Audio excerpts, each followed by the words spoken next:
TV 24 news ವಾಹಿನಿಗೆ ಸ್ವಾಗತ. ತಾಲೂಕಿನ ಸಿರಿಗೇರಿ ಗ್ರಾಮದಲ್ಲಿ ಮೌಲಾಲಿ ತಾತನ ಉತ್ಸವ ಮೂರ್ತಿಯನ್ನ ಕುದುರೆಯ ಮೇಲೆ ಮೆರವಣಿಗೆ ಮಾಡುವ ಗಂಧ ಉತ್ಸವ ಆಚರಣೆ ಮಾಡಲಾಗಿದೆ. ಜೂನ್ 25 ಬೆಳಗಿನ ಜಾವ 12 ಗಂಟೆಗೆ ಪ್ರಾರಂಭವಾದ ಉತ್ಸವ ಮೂರ್ತಿಯು ಬೆಳಗ್ಗೆ 6 ಗಂಟೆಗೆ ಮೌಲಾಲಿ ದರ್ಗಾ ತಲುಪಿದೆ. ಇದೇ ವೇಳೆ ದಾರಿಯ ಉದ್ದಕ್ಕೂ ಮಹಿಳೆಯರು ತುಂಬಿದ ಬೆಂದಿಗೆಯ ನೀರು ತಂದು ಕುದುರೆಯ ಪಾದಕ್ಕೆ ಎರೆದು ಭಕ್ತಿಯಿಂದ ಕಾಯಿ ಸಕ್ಕರೆಯನ್ನು ಅರ್ಪಿಸಿದ್ರು. ಯುವಕರ ತಂಡಗಳು ಕಾಲಿಗೆ ಗೆಜ್ಜೆ ಕಟ್ಟಿಕೊಂಡು ಸವಾಲು ಪದಗಳು ಅಂದ್ರೆ 2 ತಂಡಗಳು, ಒಂದು ತಂಡ ಹಾಡಿನ ಮೂಲಕ ಕೇಳುವ ಪ್ರಶ್ನೆಗೆ ಇನ್ನೊಂದು ತಂಡ ಹಾಡುತ್ತಾ ಜವಾಬು ನೀಡುವ ಪದಗಳನ್ನ ಸವಾಲು ಪದಗಳು ಹೇಳಲಾಗ್ತಾ ಇದೆ.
ಪೂರ್ವಜರ ಕಾಲದಿಂದಲೂ ಈ ಸಂಪ್ರದಾಯವನ್ನ ಜೀವಂತವಾಗಿರಿಸಿ ಮುಂದಿನ ಪೀಳಿಗೆಗೂ ತಿಳಿಸಬೇಕು ಅಂತ ಗ್ರಾಮದ ಯುವಕರು ತಿಳಿಸಿದ್ರು.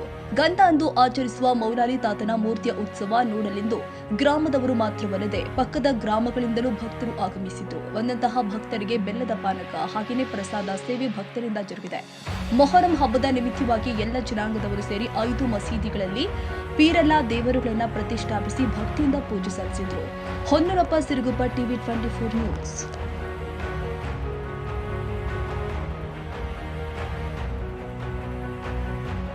ಕನ್ನಡಿಗರ ಮೆಚ್ಚಿನ ನಿಮ್ಮ ಟಿವಿ 24 ಕನ್ನಡ ನ್ಯೂಸ್ ವಾಹಿನಿ ಇದೀಗ ಟಿವಿಯಲ್ಲಿ ಲಭ್ಯ.